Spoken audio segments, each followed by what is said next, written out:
예, 오전에 그 에베소 교회의 기도 제목을 가진 그 바울의 얘기를 했는데, 지혜와 계시의 정신을 이제 주셔서, 그리고 마음의 눈도 열어 주셔서 이제 이런 얘기를 했죠.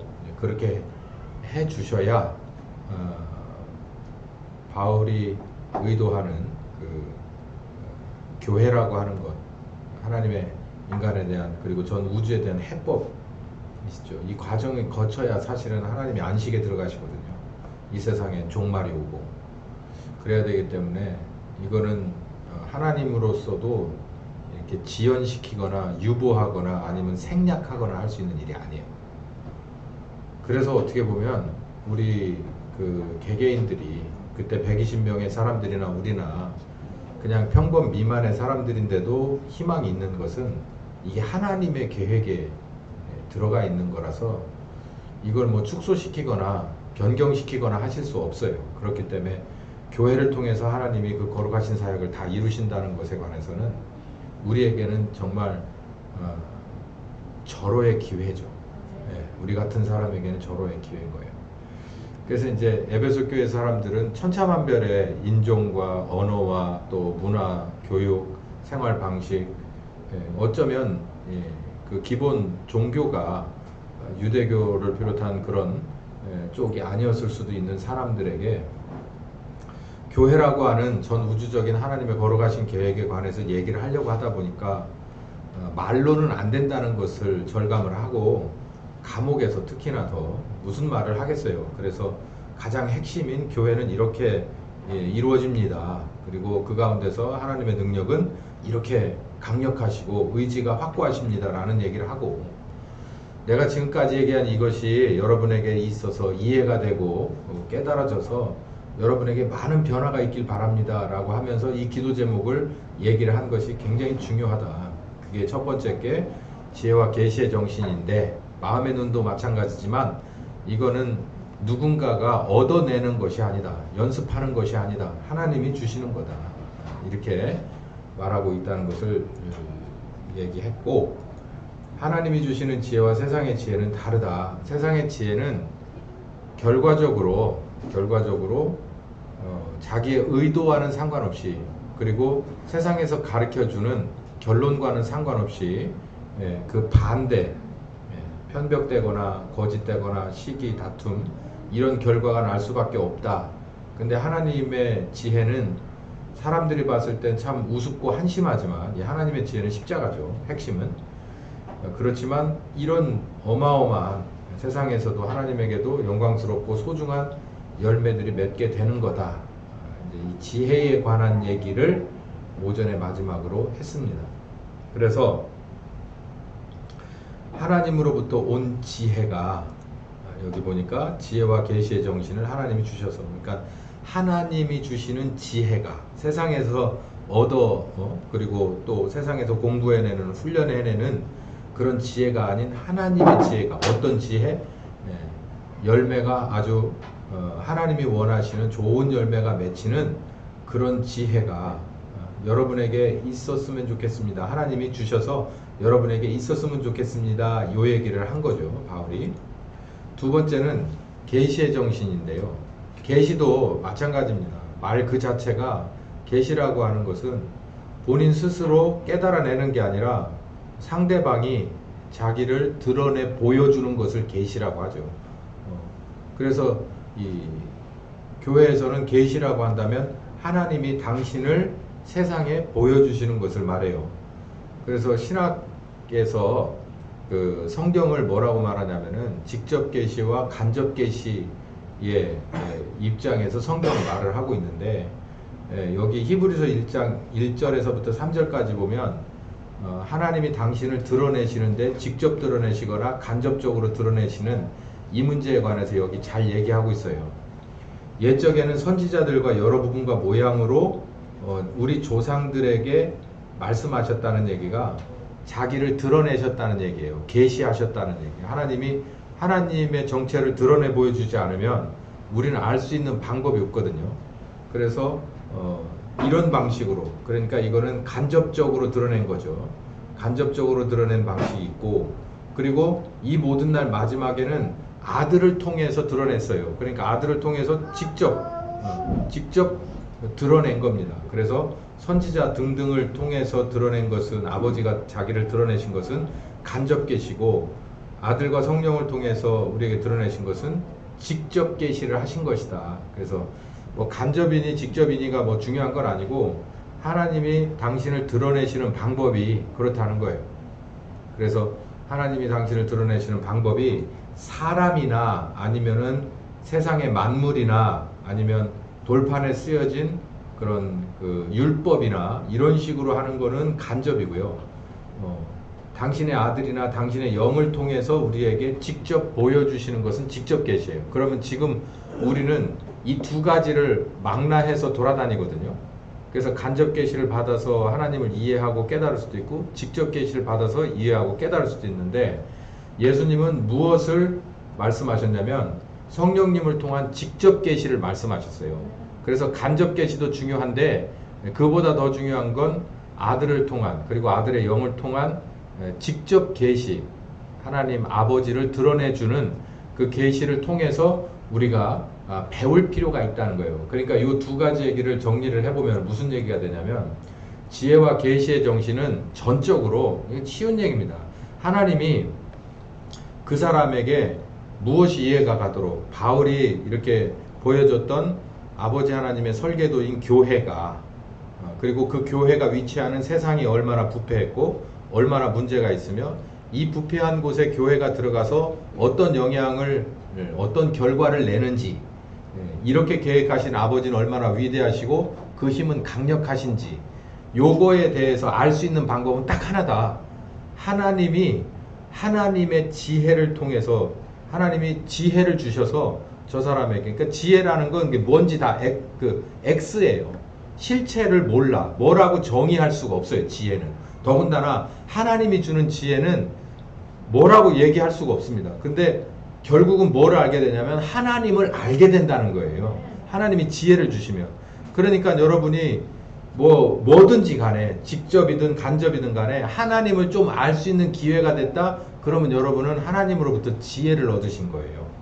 그리고 계시라고 하는 건 아들을 통해서 우리에게 보여주시는 계시가 거의, 그러니까 직접 계시라고 하는 말이 정말 직통인 거죠. 그러니까 누굴 보고서 아버지를 볼 수 있냐면 아들을 보고 아버지를 볼 수 있거든요. 세상에서도 아들을 보고 아버지를 유추해내잖아요. 그것처럼 아들이 오셔서 이렇게 살아가신 모든 내용이 아버지가 시켜서 한 거기 때문에, 그 아들의 행적이 성령님을 통해서 이해가 되면요, 아버지를 본 거예요.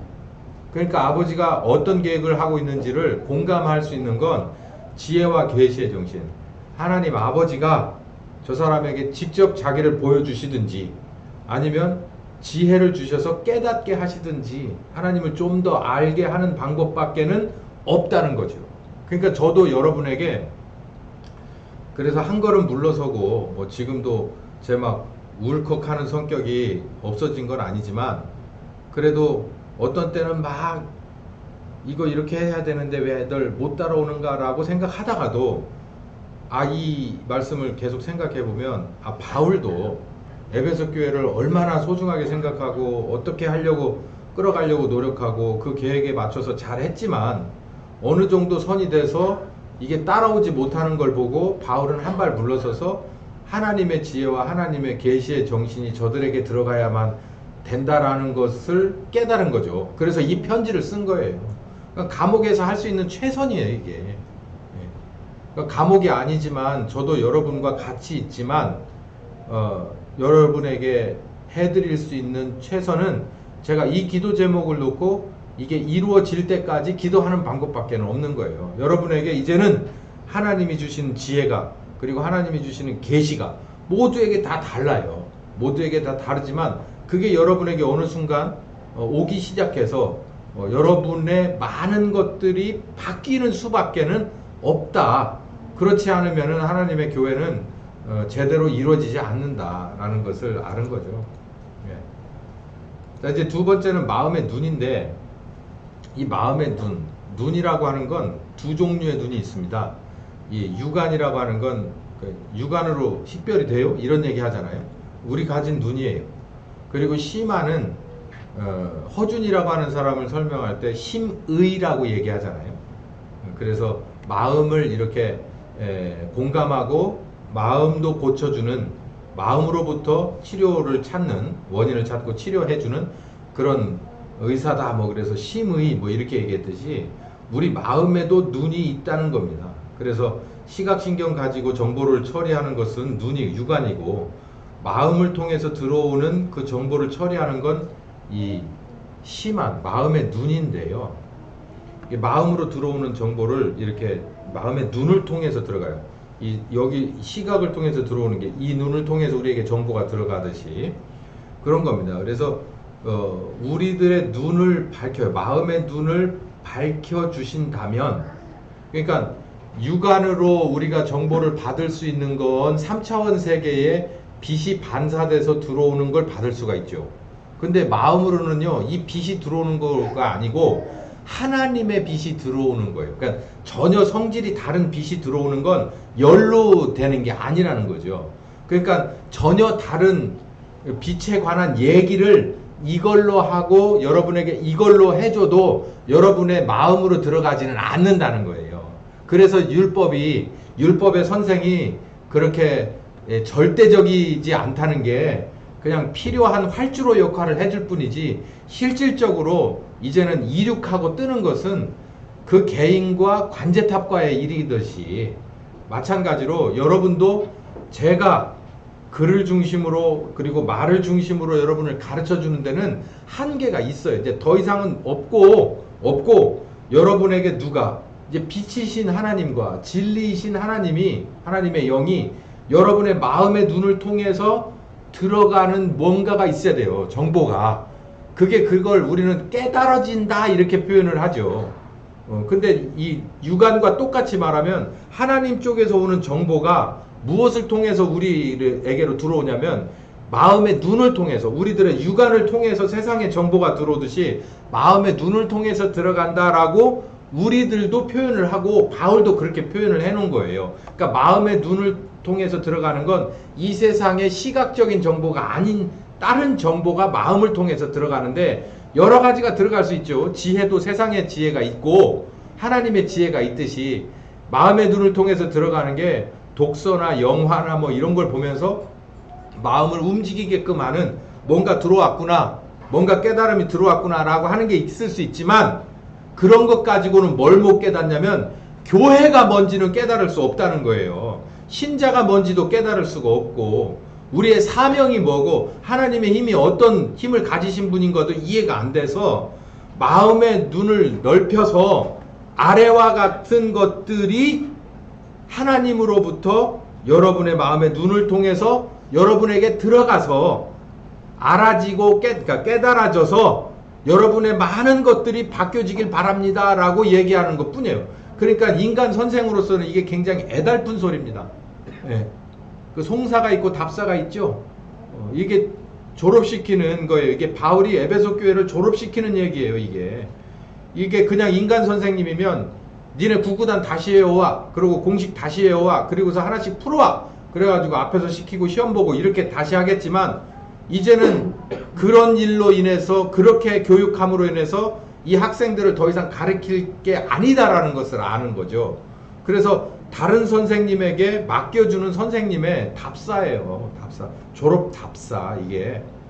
그래서 하나님이 너희들의 마음을 통해서 하나님 나름대로 정보를, 필요한 정보를 이들에게 주신다면, 이들에게 말한 하나님 나라의 그 이 세상의 해법이신 교회와 그분 그 해법이 되신 중심이신 아버지 하나님의 힘과 능력과 그의 아들이 어떻게 사망 권세를 깨고 살아나셨는지 그 내막과 또 그분이 어떤 일을 앞으로 하실 것인지에 대해서 이들이 알 수 있는 유일한 방법이다라는 거예요. 그러니까 여러분들도 마찬가지예요. 여러분들도 하나님이 여러분에게 지혜와 계시의 정신과 마음의 눈을 활짝 열어서, 자, 지금부터 내가 교회에 대해서 알려줄게.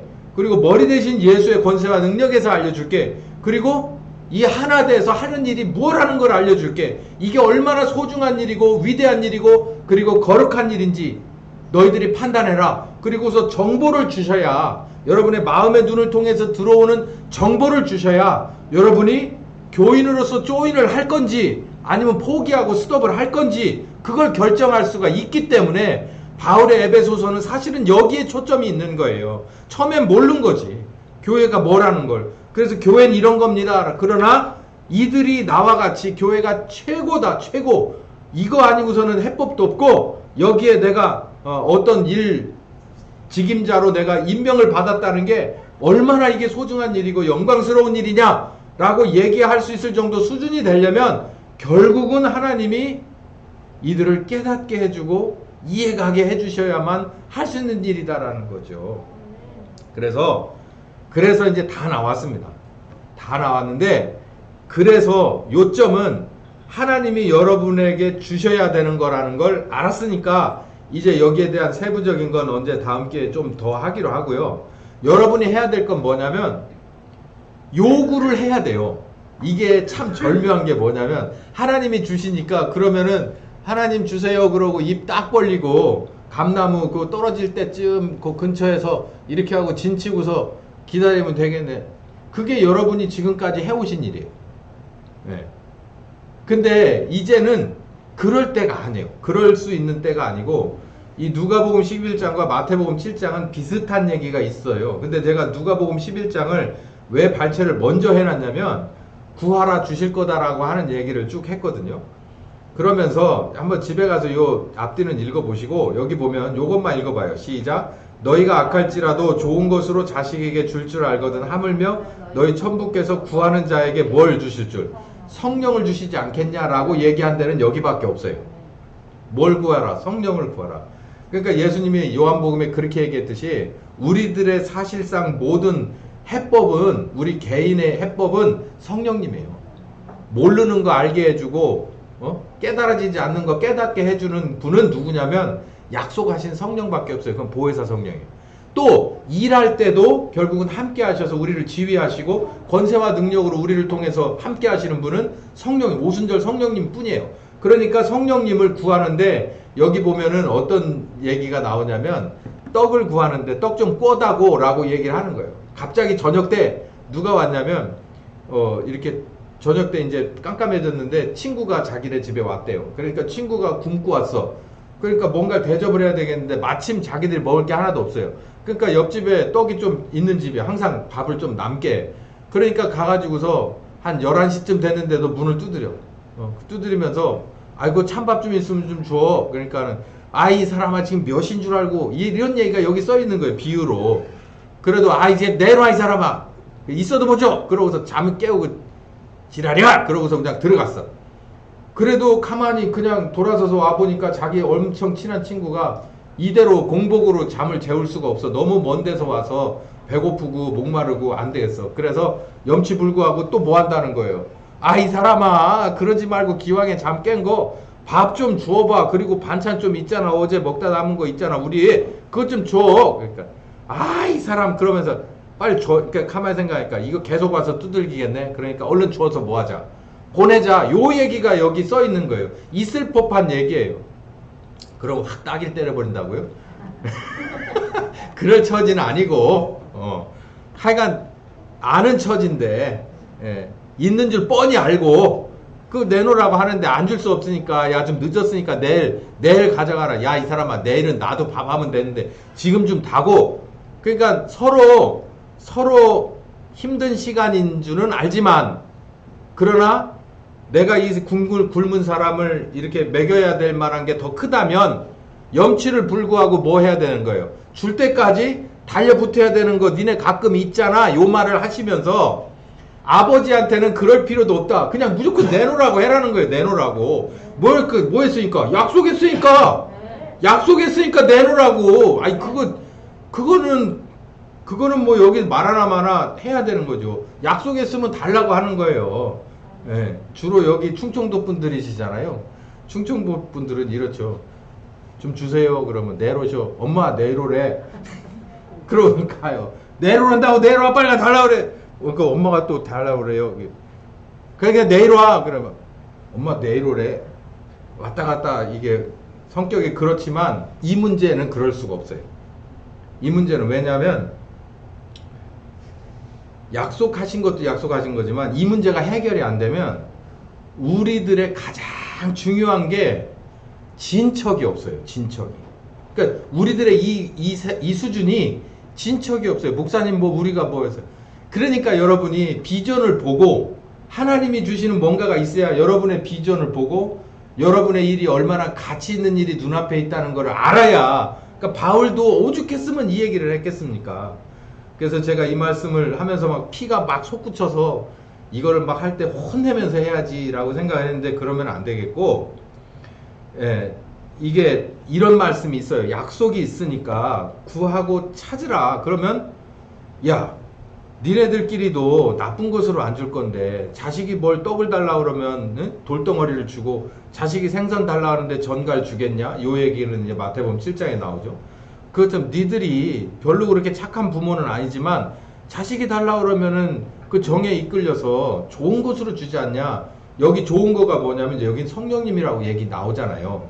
근데 우리가 지혜와 계시의 정신과 마음의 눈은 사실상 누가 주는 거냐면 하나님의 영이 우리에게 오셔서 배치가 돼 있어요. 개인 선생님으로. 그러니까 그걸 달라고를 해야 되는 거예요. 그러면은 주는 거예요. 사실은 달라고 안 했는데 주고도 싶겠지. 그런데 제가 볼 때는 달라고를 안 해. 그건 뭐냐면 알려주어도 들을 생각이 없어. 그게 중요한 거예요. 그게 문제예요. 그래서 요구해야 돼요. 요구하라는 거예요. 이 얘기는 반드시 하나님은 그렇게 할 생각이 있으니까, 줄 생각이 있으니까 너희들이 나가서 하나님이 주시고자 하는 것을 받아서, 지혜와 계시의 정신을 받아서 마음의 눈이 밝아져서 너희들 이 수준을 빨리 면해라, 요 얘기인 거예요. 예? 그냥 이거를 다른 버전으로 얘기하면 이거 못 따라가면은 그냥 주저앉아 버릴 수밖에 없다는 거예요. 그냥 주어지는 은혜가 아닙니다. 네. 아까도 말씀드렸어요. 그냥 주어도 받을 생각이 없으면 의미가 없어요. 내가 안 주셔도 내가 무조건 약속 갖다 들이대고 잡아 당겨 내려야지라고 하는 그 뭐랄까요, 그 믿음의 그 거룩한 욕심이 없이는 이 길은 따라갈 수 없는 길인 거죠. 그리고 왜냐하면 내가 지금 있는 삶이 가장 좋으니까. 그런 사람은 하나님이 원하시는 교회와 그 일원이 될 수 없어요. 왜냐하면 여기가 좋으니까. 그래서 엘리야의 제자들이 여기저기서 다 스톱했잖아요. 길갈에서부터 떠나서 결국 요단을 건너갈 때까지 마지막까지 따라간 거는 엘리사 하나밖에 없었죠. 그것처럼 여기 보면 아주 좋은 게 있습니다. 비유가 마태복음 25장에 보면은 한 달란트 얘기가 나와요. 한 달란트 가지고서 아무것도 안 한 종을 뭐라고 평가하고 있냐면 아무것도 하지 않은 무익한 종이라고 얘기하고 있어요. 여러분, 이 한 달란트가 뭘까요? 여러 가지 각도로 해석이 가능하죠. 근데 우리들일 가능성이 거의 99.9%입니다. 왜냐하면 심는 거는, 그리고 준 거, 받은 거는 많아요. 예수님으로부터 예수님의 피값도 받았죠. 예수님의 말씀도 들었죠. 예수님의 그 모범도 봤죠. 받은 건 많은데 우리가 드린 게 없네. 뭘 드렸을까? 없어요. 하나님이 원하는 수준의 것은 없어. 그리고 결국 이게 뭐라고 하냐면 이게 한 달란트 받은 거예요. 5달란트, 2달란트, 한 달란트 받은 사람이 세 종류가 있잖아요. 종이. 그런데 한 달란트 받은 종은 여기 뭐라고 얘기하냐면, 여기 읽어봅시다. 주여 당신은, 시작. 주여 당신은 굳은 사람이라 심지 않은 데서 거두고 해치지 않은 데서 모으는 줄을 내가 알았으므로 두려워하여 가서 당신의 달란트를 땅에 감추어 두었습니다. 보소서 당신의 것을 받으셨습니다. 이게 나가서 장사할 생각이 없는 거예요. 위험을 감수할 생각이 없는 거지. 장사는 위험한 겁니다. 미천을 가지고 5개든 2개든 들고 나가잖아요. 그럼 이거를 다 물건으로 만들어서 등에 지고 나가는 거예요. 해봐서 알아요. 제가 다 물건을 사서 차 뒤에다 얹어가지고 나가요. 장집사님은 월급쟁이였지, 나는 내 장사를 해봤거든. 그 뒤에다가 두부도 싣고 콩나물도 다 내 돈 주고 사. 그래가지고 거기다 얹어. 그래가지고 나가서 방송 켜. 두부 사이소, 두부 사이소. 방송을 켜가지고 나중에 파는 걸 계산을 해봐서 거기서 얼마 남으면 이제 우리 집사람 갖다 주는 건데, 여기 이 달란트도 마찬가지예요. 5달란트나 2달란트는 위험을 감수한 사람이에요. 5달란트 깨가지고 5달란트 남을 거라고 확신 갖고 나갔을까요? 그걸 누가 알아? 몰라요. 아무도 몰라. 2달란트 가지고 깨서 2달란트가 남을지 아니면 마이너스가 될지 누구도 모르는 일이에요. 우리들도 그런 거예요. 우리들의 삶이 이렇게 익숙한 상태에서 내가 원하는 대로 조금씩만 개선됐으면 좋겠다라고 하는 건 우리들 뿐만 아니라 모든 세상 사람들일 거예요. 내가 투자를 안 하고 그냥 얻을 수만 있다면 그건 진짜 복이고, 그렇게 해주시는 하나님이면 진짜 띵호하고. 그런데 여기 달란트의 비유는 그렇지 않거든요. 한 달란트는 그런 생각을 가졌어요. 나가서 뭘 하다 깨먹느니 차라리 그냥 갖고 있자라고 생각을 한 거예요. 여러분, 신앙인이라고 하는 명찰 갖다 달고, 하나교회 다닌다고 명찰 달고, 그냥 그대로 요 정도 수준을 그냥 이렇게 조금 올라갔다 조금 내려갔다 조금 올라갔다 내려갔다, 아니면 내가 원하는 부분만 개선되기를 원하세요? 그랬잖아요. 지금까지 2022년 될 때까지, 2005년에서. 이젠 우리 그러지 맙시다. 우리 가진 것을 좀 깨야 돼요. 깨서 어떤 종이 되지 말아야 되냐면 무익한 종이라고 하는 소리를 듣지 말아야 됩니다. 내가 이 녀석에게 내 십자가에 죽은 공로와 효과를 내가 은혜로 값없이 줬더니 얘 하는 것 봐라. 요렇게 돼야 됩니다. 근데 얘 하는 것 봐라 라고 우리가 거기까지만 하면 하나님이 그 다음에 어마어마한 하나님의 오른손이 따라 붙는 거예요. 우리를 따라 붙는 게 아니라 사실은 그분을 따라 우리가 가는 거죠. 마태복음 7장 6절에 보면은 이런 얘기가 있습니다. 거룩한 것을 개에게 주지 말고 너희 진주를 돼지 앞에 던지지 말라는 얘기가 있어요. 이게 여러 가지 각도로 해석될 수 있는데, 이게 우리한테다가 보면은 굉장히 섬뜩한 얘기가 돼요. 복음을 받았어요. 근데 우리가 뭐처럼 이 복음을 여기면 안 되냐면 돼지 앞에 진주처럼, 그러니까 우리가 돼지 같은 인간이 되면 안 된다는 거예요. 우리가 들은 복음은 생각보다 굉장히 거룩하신 말씀입니다. 근데 그 말씀을 듣고 우리가 그 거룩하신 말씀을 쫓아가야지라고 해서 구하라고 한 거 구하면서 막 어떻게든 음식 제가 설명을 하면서 메뚜기 뭐 이런 거 얘기했잖아요. 뛰는 거. 그거 하나님 그거 보고 배우라는 거죠. 뛰는 거. 열심히 하여간 내가 할 수 있는 범위에서 최선을 다해서 잡으려고 뛰는 사람. 인간적으로도 마찬가지, 영적으로도 마찬가지. 성령님 따라가려면 우리가 하여간 꼭 붙잡고 하여간 가래가 터지더라도 따라가려고 노력하는 그 면이 있어야 돼요. 근데 돼지는 뭐냐면 그냥 이게 되새김질도 안 할 뿐더러 세상과는 갈라진 굽이 있지만, 그러나 되새김질도 안 할 뿐더러 어디로 들어가요? 깨끗이 씻어놓으면 어디로 들어간다는 거예요? 내가 있을 곳은 저 진흙탕 속이야. 그래서 진흙탕으로 또 들어간다는 거예요. 그러니까 그 삶이 계속해서 반복되는데 뭐는 갈라졌어요? 굽은 갈라져 있어. 세상에서는 예수 믿는 사람이라고는 해. 근데 그게 다야. 갈라진 굽만 다고 되새김질을 하거나 뭔가 제물로서 쓰여서 마지막을 장렬하게 그 순교로서 끝날 만한 그런 제물도 안 돼. 돼지를 제물로 쓰진 않으니까. 그게 우리 복음을 돼지한테 주지 말라는 게, 우리가 복음은 이미 받았는데, 진주는 받았는데 그거를 진주답게 대접하는 우리냐라는 거죠. 그렇지 않으면 우리는 돼지인 거예요. 똑같은 7장 21절에서 27절 보면은 이 아주 중요한 얘기 나옵니다. 21절에 나더러 주여 주여 하는 사람마다 다 천국에 들어갈 게 아니다. 우리도 이 주여 주여 하는 사람의 한 사람이에요. 우리 교회도 마찬가지입니다. 근데 반드시 이거 다 턴다는 거예요. 양과 염소를 구분해낸다는 거예요. 어떤 아버지의 뜻대, 하늘에 계신 내 아버지의 뜻대로 얘들이 주여 주여 했나 따라다녔나를 보겠다는 건데, 그 기준을 제가 오늘 말씀드리잖아요. 생각보다 높아요. 기준이. 이제 그냥 적당히 따라가려고 생각해서는 안 된다니까요. 다 걸고 따라가는 거예요. 걸고 따라가서 끝장 보는 거예요.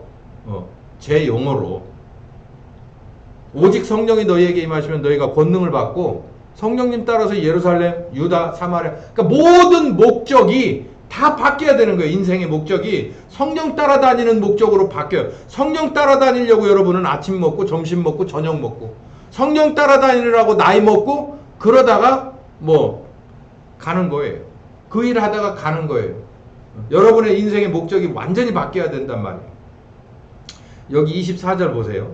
그러므로 누구든지 이 말을 듣고 행하는 사람이어야 된다는 거예요. 행하는 사람인지 아닌지 하나님이 정말 잘 압니다. 왜냐하면 그 사람 앞에다가 바람을 불어보거나 그 사람 앞에다가 물을 확 끼얹어 보면 알아요.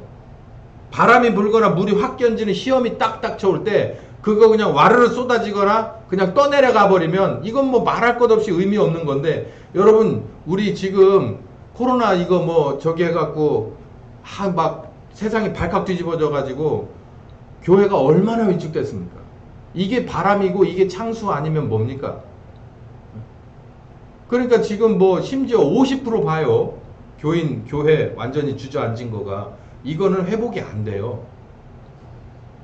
어떻게 보면 그냥 겉껍질들 그냥 겉껍질 중에서도 진짜 무게감 없는 겉껍질들 다 날아가 버린 거 이 정도면 많이 날아갈 거 날아갔다라고도 볼 수 있지만 그 다음번에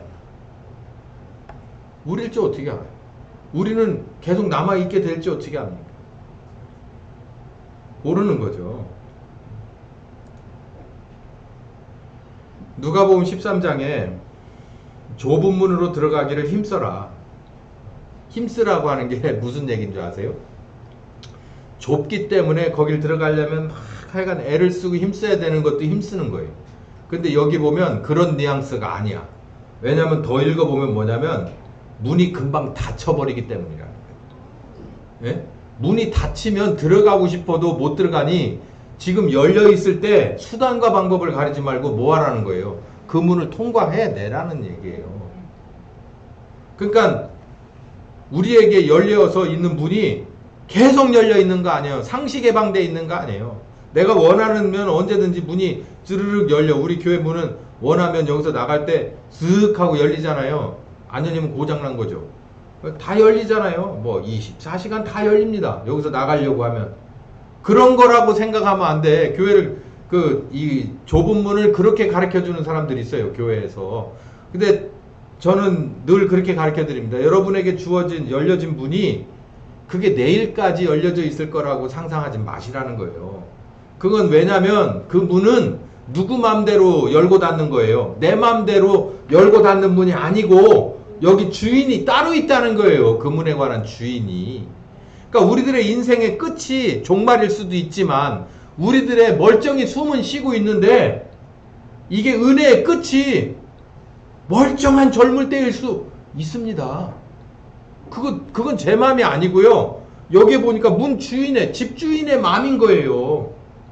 여러분은 이제 철들고 이스라엘 사람들이 그 12명의 정탐꾼 중에서 10명과 2명 얘기 있잖아요. 그래가지고 하나님이 나와서 야, 안 돼! 가지 마! 그래가지고 모세가 가지 말라고 얘기를 하니까 나머지 10들이 그랬다고 그러는 거예요. 징징 짜면서 뭐 하겠다고. 하나님 잘못됐어요. 가겠어요. 그러니까는 가지 마라. 니네 가면 큰일 난다. 그랬더니 그 10이 또 무조건 데리고 다 갔어. 그래가지고 대패했잖아요. 엄청 죽었잖아요. 그러니까 우리가 정말 열려있을 때 그 타이밍을 잘 맞춰서 뭔가를 드릴 거면 드리고 영육간에 뭐 시간도 물질도 아니면 내 인생 내 목숨도 드려야 될 때가 있고 이 때가 싹 지나면은 그러면 하나님이 볼 때는 됐어. 그러니까 무화과 나무 제가 설명을 할 때 무화과 열매를 그 새벽에 타이밍이 아니에요. 열매를 얻을 계절의 타이밍이 아닌데도 거기 가서 찾아봤다는 거 아니에요. 그게 상징적인 얘기라고 하잖아요. 우리에게 이 사람을 꼭 내가 이 분야에서 써야 될 때예요. 지금 세상이 그렇게 해서 맞아 돌아가서 여기가 공백이 딱 떴어. 여기에다 가로등 하나를 세워야 돼.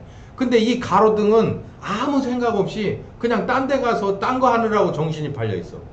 그 여러 가지로 얘기를 해줬는데도 그냥 이 가로등은 일단 거기 가서 그렇게 하고 있는 게 외롭고 고독한 거라 싫고 나는 여기에서 시집가고 장가가고 애들 낳고 뭐 소도 사고 땅도 샀으니 여기에 있고 싶어. 그 비유가 그거예요. 여기 그 핑계대고 여기 있다가 나중에 가서 보니까 여기 딴 걸 갖다 세웠겠지. 하나님이 절대 그거 딜레이 안 시키거든요. 여기서 준비 안 됐다고 이 하나님의 뜻이 딜레이 되지 않아요. KTX가 여러분 하나 때문에 서요? 여러분이 대통령이라고 하면 세워주려나 모르겠다. 근데 대통령도 하나님의 KTX는 못 세워요. 우리 같은 사람이 하나님의 계획을 어떻게 지연시킬 수가 있어요? 우리가 아니면 다른 거 세운다고요. 그럼 우리는 뭐가 되는 거예요? 그냥 던져버리는 거예요. 바깥 어두움에. 그러면서 그랬지. 여지까지 내가 내 아들을 투자하고 성령께서 시간을 투자하고 뭘 투자해서 했는데 내가 원하는 때 너 아무것도 안 됐냐? 그러고 던져버리는 거지. 여러분 같으면 안 그러겠어요? 모르겠어요. 재생하신다는 것도 하나님이 원하시면 하시겠지만 성경을 보니까 재생한다 소리 별로 없는데 그냥 버린다는 건데.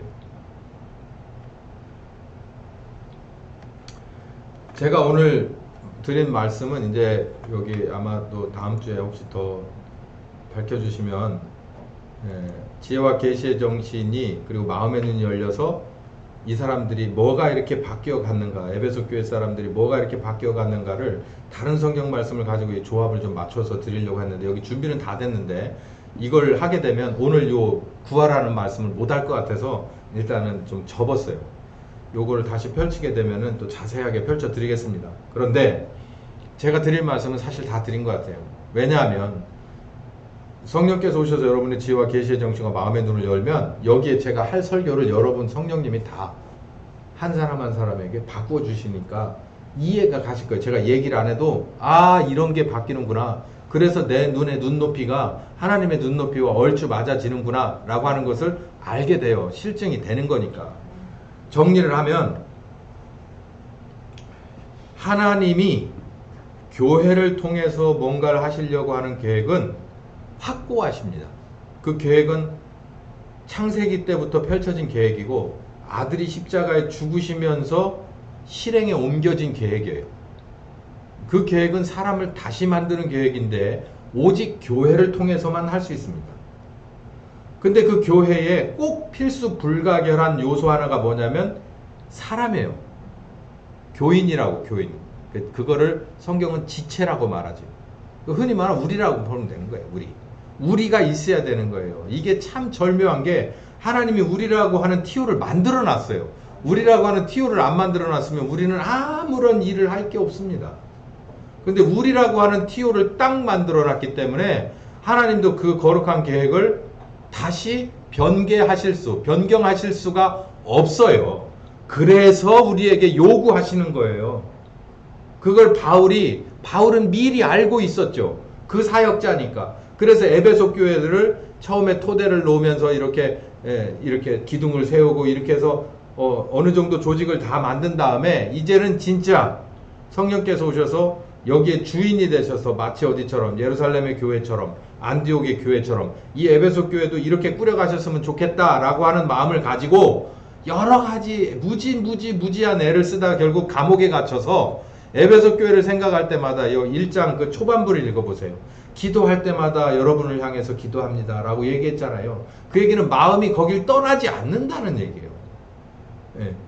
그러다가 이 편지를 쓰게 됐습니다 라고 하면서 후반부에 얘기해 놓은 얘기가 여러분을 위해서는 요 3가지 기도 제목이 4개 있는데 이걸 늘 하고 있습니다. 그게 바로 지혜와 계시의 정신과 마음의 눈이 여러분에게 밝혀주시고 열려주게 해주셨으면 좋겠습니다 라고 하는 기도를 하고 있습니다. 그렇게 일단 결론을 내놓고 그리고 교회는 이런 겁니다 라는 당시로서는 알아듣지 못할 얘기를 쭉 펼쳐갔다. 우리도 마찬가지예요. 그건 다 바울에게 주어진 에베소 교회, 그러니까 바울의 일거리였지만 저에게 주어진 건 하나 교회잖아요. 그러니까 저도 알아갑니다. 저도 바울 수준은 절대 아니에요. 알아가고 있어요. 이 어려운 거, 이렇게 가로막힌 것들, 뚫어내야 될 것들을 뚫어내면서 이렇게 해야 된다는 것을 알아가면서 제가 2023년에 여러분들과 같이 품어내야 될 숙제는 여러분들이 교회라고 하는 하나님의 거룩하신 뜻을 이해를 하셔야 뭘 할 수 있다.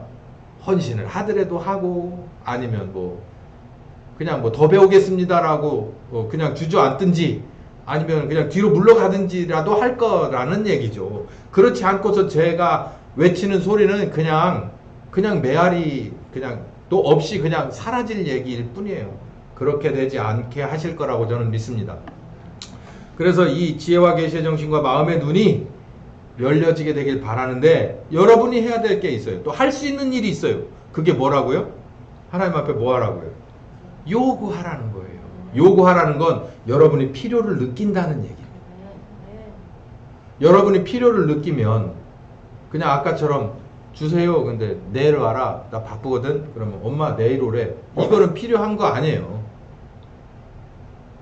이 엄마도 그 얘기를 듣고 아들이 왔는데 그래 그럼 내일 가라. 그러면 그 필요한 거 아니라니까. 뭔 소리요? 그러고서 너 일로 와봐. 비켜. 그러고 내가 가갖고 당장 오늘 내놓으쇼. 그게 필요하니까. 여러분 인지상정이잖아요. 여러분이 필요한 거를 어떻게 내일까지 기다려요? 우리 먹을 것을, 직장 생활에 먹을 거 구하러 다니잖아요. 근데 그렇게 우리 양보투성입니까? 내가 내 직장에서 내 위치를 이렇게 선점하고 유지하기 위해서 괜찮아. 네가 먼저 다 저기 하고 나는 좀 뭐 쉬지 뭐. 그렇게 생각하세요? 그런 분 있으세요? 네? 아니 내가 직급이 뭐 얕은 것도 아니고 아무데나 가는 일용직도 아니고 내가 어느 정도 수준이면 과장 부장인데 아이고 야 저 이대리 네가 과장해라. 너 잘할 것 같다. 나 잠시 좀 쉴게. 한 6개월 쉴게. 사장님 쉴게요. 그러고 내려가요? 그런 분 있어요? 덜 떨어진 거잖아요. 안 그러면서 하나님의 뭔가에 대해서는 내가 필요를 못 느끼냐는 거예요. 하나님은 주고 싶은데 우리가 필요해야 달라고 손을 내밀으면 옛다 그러고 얼른 줄 것 같은데 성경은 뭐라 그러냐면 안 준다고 그래도 약속했으니까 뭐 해라는 거예요. 달라고 오기라는 거예요. 내놓으라고 약속했으니까 약속 지키라. 하나님 약속 지켜야죠. 그러려면 뭐예요? 내가 그만큼 필요해야 되는데 여러분도 필요를 느끼셔야 되는 거예요. 필요를. 물론 필요를 느끼시는 게 하나님의 뭐 지혜와 계시의 정신이 오면 지혜와 계시의 정신이 와서 교회에 뭔가를 알으려고 하지 말고 하나님이 준다고 약속한 거니까 일단은 딴 건 그만두고 요거까지만 생각해요. 하나님이 뭐 준다고 약속했어요? 달라고 그러면 뭐 준다고? 누가복음 13장에 뭐 준다고 그랬죠? 성령님 준다고 그랬어요. 성령님 준다고 하는데 싫은 분? 싫어요? 조집사님 싫어? 그분은 지혜와 지식의 분이세요. 그러니까는 싫어할 이유가 전혀 없거든요. 담대함을 주시고 평안을 주시는 분이에요. 그분이 내게 오시면 바뀌는 게, 오늘 말씀 그 얘기도 나왔는데 지혜와 지식과 그리고 용기와 그리고 평안이 있어요. 그리고 필요할 때마다 권세와 능력이 그분에게서 나가요. 나를 통해서. 그런데 싫다고 할 이유가 없죠. 근데 그걸 약속을 해놨는데 나는 아예 괜찮고 그냥 나도 능력 있고 그냥 아니 나는 원래 조만한 그릇이라 그냥 내가 가진 능력대로 그냥 벌어먹고 살면 돼. 그냥 내가 아는 지식과 지혜대로 그냥 세상 얼마든지 뚫고 나갔어요. 그게 에서예요. 에서는 잘났지만 결국 망했고 야곱은 못났지만 결국 하나님이 고쳐서 이스라엘의 시조가 됐죠. 성령님 주신다고 했으니까 그분이 오시면 지혜와 계시의 정신과 마음의 눈이 열려서 반드시 무엇을 알게 된다? 우리를 부르시는 하나님 아버지의 거룩하신 뜻을 알게 되고 그분의 강력이 얼마나 세신지를 알게 된다는 거예요. 그래야 여러분은 교회가 될 것입니다 라고 얘기를 하는 겁니다. 근데 하나님은 지금도 우리에게 요구하는 게 진정한 교회를 이루어서 하나님이 원하는 사람들, 선택한 사람들을 교회로 보내서 그 사람들을 회개하고 아버지와 아들과 성령의 이름으로 침례를 주고 그리고 가르치고 모범을 보여서 구원하시기를 원하시는 거예요. 새로 만들기를 원하시는. 어쩌면 참 간단하고 우리 인생에서 가장 의미 있는 일인데 지금 이 편지를 읽고 있는 에베소 교회는 2%가 부족해. 그게 뭐냐면 성령께서 오셔서 그 부분을 좀 열어주셔야 이들이 알 것이다 라는 것을 느끼고 편지를 쓴 겁니다. 여러분 2023년 사실상 신년주일 같은 첫 설교에 귀한 캠프에서 주셨던 말씀의 연장으로 우리는 기왕에 벌써 우리 교회도 2023년, 4년, 내년 뭐 지나면은 우리 교회도 20년이에요. 20년. 2005년 시작했으니까. 20년이면 애들로 따지면 성년이에요. 성년. 뭐 그 연수가 중요하겠습니까만 20년이 정말 쉽게 이렇게 온 건 아니잖아요. 그리고 그 과정에서 하나님은 하나님이 하실 일을 다 했어요. 그럼 우리도 이제는 뭔가 하나님이 원하시는 열매가 드러나야 되는 거죠. 그런 각도에서 우리 2023년 지금부터 열심히 준비해서 말씀 따라서 나가신다면 여러분도 상당한 변화가 있게 될 것을 믿습니다. 같이 기도합시다. 귀하신 주님, 우리가 여기에 써 있는 대로 마음을 같이해서 전혀 기도에 힘쓴다고 하는 건 그 120명의 성도가 무언가 새로운 것을 알았을 때, 그리고 마음이 하나로 뭉쳐질 만한 그 동기부여를 받았을 때 그렇게 될 수 있는 것입니다. 그래서 이 말씀을 주셔서 전했습니다. 이 말씀 따라서 성령님 찾아가셔서 한 사람 한 사람에게 잘 생각나게 하고 깨닫게 해주시고, 그리고 더 많은 것들을 연결해서 가르쳐 주시는 귀한 사역 하셔서 정말 하나님이 주시는 귀한 여러 가지 것들이 충만한 한 주간 되게 하여 주시옵소서. 예수님의 이름으로 기도했습니다.